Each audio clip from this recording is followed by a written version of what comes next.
Hello மக்களே, welcome back to my channel. எல்லாரும் எப்படி இருக்கீங்க? நல்லா இருப்பீங்கன்னு நம்புகிறேன். இன்றைக்கி நம்ம இந்த வீடியோவில் என்ன பார்க்க போகிறோன்னா, ஒரு குக்கிங் வீடியோ தான் பார்க்க போகிறோம். என்ன நான் செய்ய போகிறேன்னா, மசாலா பூரி. என்னன்னு தெரில, ரொம்ப மசாலா பூரி கிரேவிங்ஸாக இருந்துச்சு. அதனால் இன்றைக்கி வந்து மசாலா பூரி செய்யலான்னு சொல்லிட்டு தான் இந்த வீடியோ. ஸோ என் கூட வாங்க, எப்படி செய்கிறேன்னு நீங்களும் பாருங்கள். இப்போ வாங்க வீடியோக்குள்ளே போகலாம்.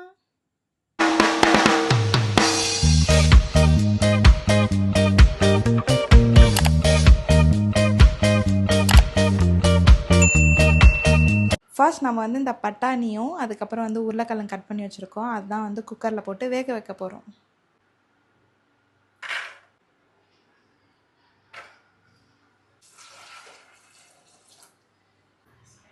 எப்போ விசில் மூடினாலும் இந்த ஹோல்ஸ் வந்து ஊதிட்டு மூடணுமா, இல்லைன்னா வந்து எதனா அடைச்சின்னு இருந்ததுன்னா பிளாஸ்ட் ஆகிடும்னு சொல்லி எங்கள் மம்மி சொல்லிட்டு போகிறாங்க.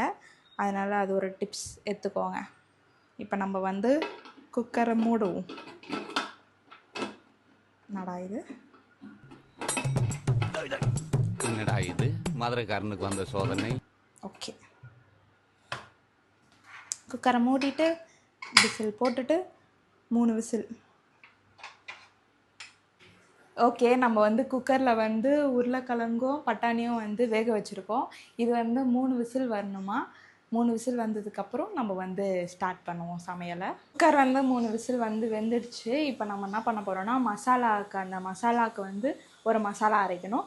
அதுக்கு தான் நம்ம என்னென்ன சேர்க்குறோன்னு சொல்லிட்டு பார்க்க போகிறோம். எந்த பருப்பு போடணும்னு சொல்லி ஒரு கன்ஃபியூஷன் வந்துச்சு. நம்மளுக்கு இந்த பருப்பு போடணுமா இல்லை இந்த பருப்பு போடணுமான்னு தெரில. நான் போய் யூடியூப்பில் போயிட்டு வீடியோ பார்த்துட்டு வந்துட்டு நான் உங்களுக்கு சொல்கிறேன். ஓகே, இவன் டம்மி தான் போட்டிருக்கு. பார்த்துட்டு வந்துட்டேன். தோரம் பருப்பு தான் போடணும். அது கடலை பருப்பு, இது தோரம் பருப்பு. தோரம் பருப்பு கூட இன்னும் கொஞ்சம் சில இன்க்ரீடியன்ஸ்லாம் போட்டு நம்ம அரைக்க போகிறோம். நம்ம வந்து இந்த டம்ளரில் வந்து பாதி எடுத்துருக்கோம், அதாவது முக்கால்வாசி எடுத்துருக்கோம். இதை வந்து நம்ம வந்து மிக்ஸி ஜாரில் ஆட் பண்ணோம்.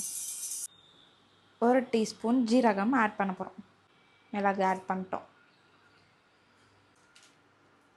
காரம் உங்களுக்கு எப்படி வேணுமோ அதுக்கேற்ற மாதிரி. காரம் அவ்வளோவா சாப்பிட மாட்டிங்கன்னா மிளகா கம்மி பண்ணிக்கோங்க. இல்லை வந்து காரமாக வேணும்னா கொஞ்சம் காரமாக ஆட் பண்ணிக்கோங்க. நெக்ஸ்ட்டு வந்து இதில் நம்ம 2 ஸ்பூன் வந்து அரிசி ஆட் பண்ண போகிறோம். சாப்பாடு அரிசி இருக்குல்ல, அந்த அரிசி வந்து ஆட் பண்ண போகிறோம். ஆட் பண்ணிவிட்டு இது எல்லாமே அரைச்சி ஒரு பவுட்ராக எடுத்துகிட்டு வர போகிறோம்.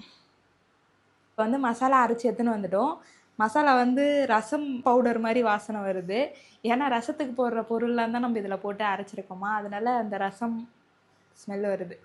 ஸோ இப்போ நம்ம வந்து கிரேவி செய்ய போகிறோம். வாங்க எப்படி செய்யறதுன்னு சொல்லி பார்க்கலாம். இப்போ வந்து கடாயை வச்சுட்டு நம்ம இந்த மசாலா அரைச்சோல இதை போட்டுட்டு அதுக்கப்புறம் வந்து ஒரு 2 சொம்பு தண்ணி ஊற்றணும். 2 சொம்பு பத்துமா பத்தாதான்னு தெரில.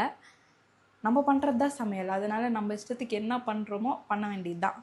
லாஸ்ட்டில் எப்படி அவுட்புட் வருதுன்னு மட்டும் பார்ப்போம். ஓகே, பொடி ஆட் பண்ணியாச்சு. இப்போ வந்து நம்ம வந்து தண்ணி ஆட் பண்ண போகிறோம்.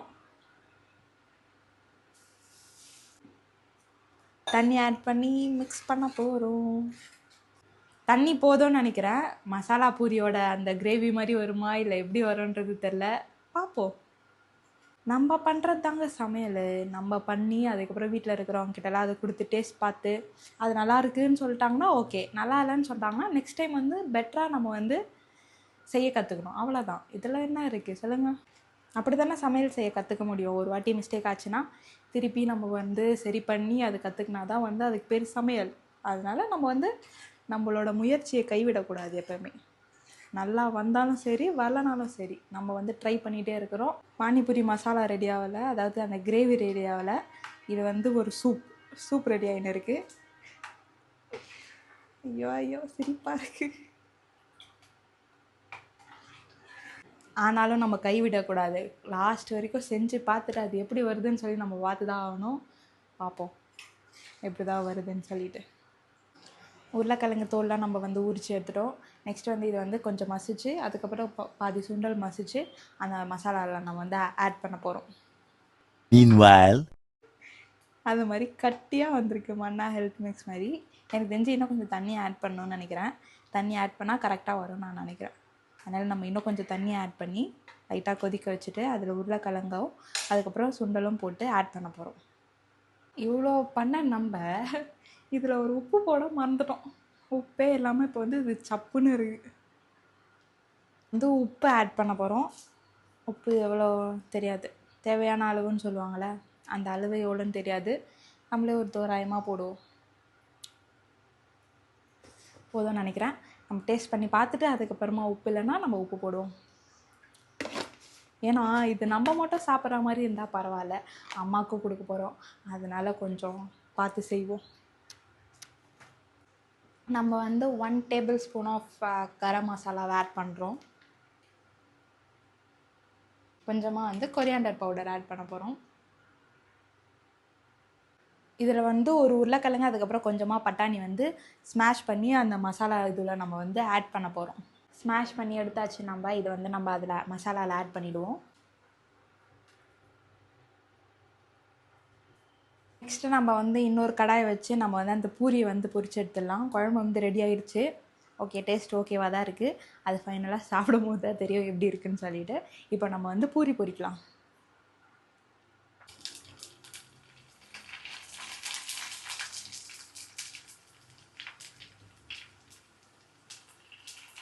நம்ம வந்து ஒரு சின்ன ஆனியனை வந்து கட் பண்ணி வச்சுப்போம். ஓகே, இப்போ ஆல் செட். இப்போ நம்ம வந்து எல்லாமே அசெம்பிள் பண்ண போகிறோம். அசெம்பிள் பண்ணி எடுத்துன்னு போய் அம்மா கிட்ட கொடுத்து அம்மாவோட ரியாக்ஷன் எப்படி இருக்குன்னு சொல்லி பார்ப்போம். ஃபஸ்ட்டு ஒரு கிண்ணத்தில் நம்ம வந்து செஞ்சு வச்ச பூரியை உடச்சி போடுவோம்.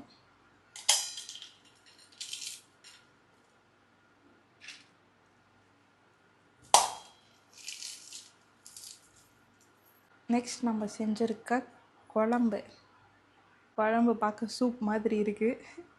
நெக்ஸ்ட் வந்து கொஞ்சமாக ஆனியன், கொஞ்சமாக மேலே கார்ன், வச்சுருந்த உருளைக்கிழங்கு அதெல்லாமே ஆட் பண்ணிவிட்டு இதுக்கு மேலேயும் கொஞ்சமாக குழம்பு ஊற்றிப்போம். குழம்பு மட்டும் தான் லைட்டாக என்ன சொல்கிறது, மண்ணா ஹெல்த் மிக்ஸில் வந்து காரமாக செஞ்சால் எப்படி இருக்கும் அந்த மாதிரி இருக்குது. பார்ப்போம், சாப்பிட்டு பார்ப்போம் எப்படி இருக்குது டேஸ்ட்டுன்னு சொல்லிட்டு.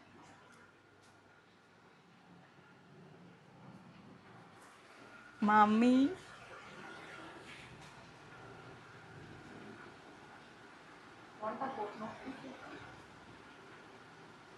அம்மா தெரிலம்மா, எனக்கு உப்புலாம் எப்படி இருக்குன்னு தெரியாது, எதுவுமே தெரில, காரம் மட்டும் இருக்குன்னு நினைக்கிறேன். டிஸ்க்ளைமர் கொடுத்துட்றேன் முன்னாடியே. நான் நல்லா கலக்கி சாப்பிடு.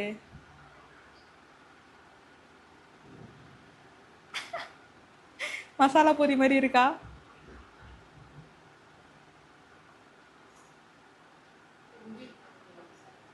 சூப்பராக இருக்கா? என்ன மிஸ்டேக்கு?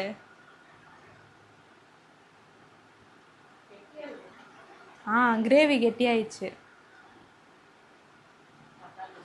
மற்றபடி ஓகேவா? ஓகே, நம்ம மம்மிக்கிட்ட வந்து அப்ரூவல் வாங்கிட்டோம் நல்லா இருக்குன்னு சொல்லிட்டு. காரமாக இருக்குது, லைட்டாக உப்பு போட்டால் கரெக்டாக இருக்கும்னு நினைக்கிறேன். ஸோ பானிபூரி வந்து வெற்றிகரமாக செஞ்சு முடிச்சாச்சு. இதே மாதிரி நான் வேறு எதுனா உங்களுக்கு குக் பண்ணி காட்டணுன்னு தோணுச்சுன்னா அது நீங்கள் கமெண்ட் பண்ணுங்கள். எனக்கு தெரிஞ்சு நீ எதுவும் செய்யாத போலின்னு நீங்கள் சொல்லுவீங்கன்னு நினைக்கிறேன். அப்படி பண்ணிகிட்ருக்கேன் நான். அதனால் நெக்ஸ்ட்டு ஒரு வீடியோவில் உங்களை சந்திக்கும் வரை உங்களிடமிருந்து விடைபெறுவது நான். பாய்.